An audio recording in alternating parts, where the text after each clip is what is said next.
నేను చాలాసార్లు అనుకునేవాడిని, ఒక గొప్ప సేవకులతో ఫోటో దిగితే వారం వరకు ఆనందపడేవాడిని. నేను చాలాసార్లు అనుకునేవాడిని, ఎవరైనా గొప్ప పెద్ద మినిస్ట్రీస్ సేవకులతో ఫోటో దిగితే ఒక వారం వరకు ఆనందపడేవాడిని. అంత గొప్ప సేవకులతో ఫోటో దిగాను అని.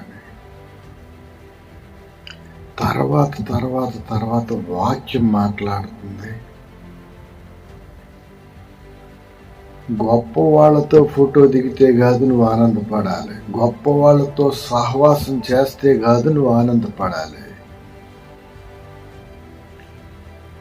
దేవుడు ఎన్నుకున్న బిడ్డలతో, దేవుడు ఎన్నుకున్న సేవకులతో నువ్వు సహవాసం చేస్తే అప్పుడు ఆనందపడాలి.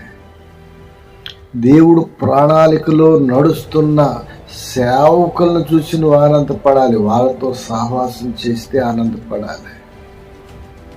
దేవుడు ఎన్నుకోవాలి.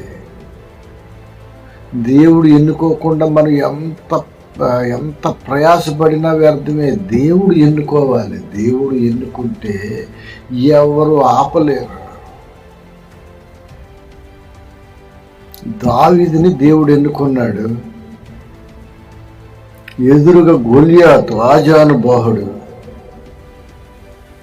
గొలియాతు అనుకున్నాడు, ఈడే ఉందిలే చిన్నపిల్లోడు అనుకున్నాడు.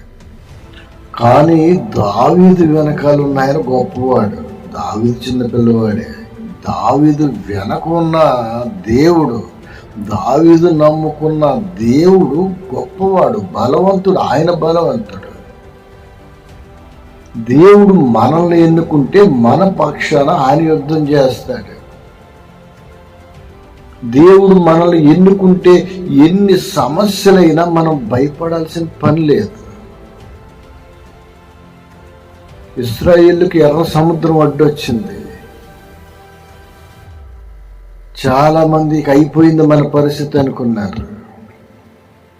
కానీ ఇశ్రాయేలీలు నమ్ముకున్న దేవుడు బలవంతుడు, వీళ్ళు బలహీనులు.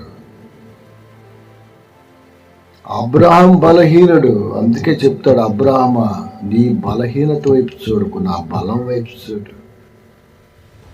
మనం దేవుని బలం వైపు చూస్తే ఎంత సమస్య అయినా ధైర్యంగానే ఉంటాం. చావు మరణం మనకు ఎదురొచ్చినా మనం ధైర్యంగానే ఉంటాం. ఎందుకంటే యుద్ధం చేసేది మనం కాదు, మనం నమ్ముకున్న దేవుడు బలవంతుడైన దేవుడు. మనం బలహీనులమే. దావీదుని అనుకున్నాడు, చిటికినేలతో చంపేద్దాం అనుకున్నాడు గొలియాతు. వీడేముంది చిన్నపిల్లోడు, చిటికినేలతో చంపేద్దాం అనుకున్నాడు. చిటికినేలు కాదు కదా, మధ్యలతో కూడా లేపలేకపోయాడు. దావీదును ఎన్నుకున్న దేవుడు గొప్పవాడు. సంసోను కళ్ళు పొడిచి ఆయన కట్టేశారు స్తంభానికి. వాళ్ళంతా అనుకున్నారు గుడ్డివాడైపోయాడు, కట్టివేయబడ్డాడు, గట్టి తాళ్లతో కట్టేశారు, ఇక సంసోను పని అయిపోయింది అనుకున్నారు. దేవుడు ఎన్నుకున్న బిడ్డ. దేవుడు ఒక్కసారి సంసోను వైపు చూశాడు. దేవుడు ఒక్కసారి సంసోను వైపు చూశాడు. ఎందుకు? దేవుడు ఎన్నుకున్న బిడ్డ. శ్రమల్లో ఉన్నాడు, చూస్తా ఊరుకోడు. దేవుడికి ఆ తాళ్ళు విప్పటం, తాళ్ళు తెంపటం ఒక లెక్క. దేవుని ఒక్క చూపుకి ఆ తాళ్ళు తెగిపోయినాయి, బంధకాలు తెగిపోయినాయి. మనం అనుకోవచ్చు ఎన్నో సమస్యలని. మనం ఎన్నో సమస్యలతో నిండిపోయి ఉన్నాం, ఈ సమస్యల్ని గెలవలేకపోతున్నామని మనం అనుకోవచ్చు. దేవుడు ఒక్కసారి నీ వైపు చూస్తే, దేవుడు చూపు ఒక్కసారి నీ వైపు చూస్తే నీ బంధకాలన్నీ తెగిపోతాయి. నీ ఎదురుగా ఎంతటి శత్రువు వచ్చినా విజయం నీ వైపే వచ్చేస్తుంది. ఎదురుగా ఎంత శత్రువు వచ్చినా, ఎదురుగా ఎన్ని నువ్వు ఎదుర్కోలేని ఎన్ని సమస్యలు వచ్చినా, దేవుడు ఒక్క చూపు చూస్తే నీ సమస్యలన్నీ పటాపంచలం అయిపోతాయి. దేవుడు నిన్ను ఎన్నుకోవాలి.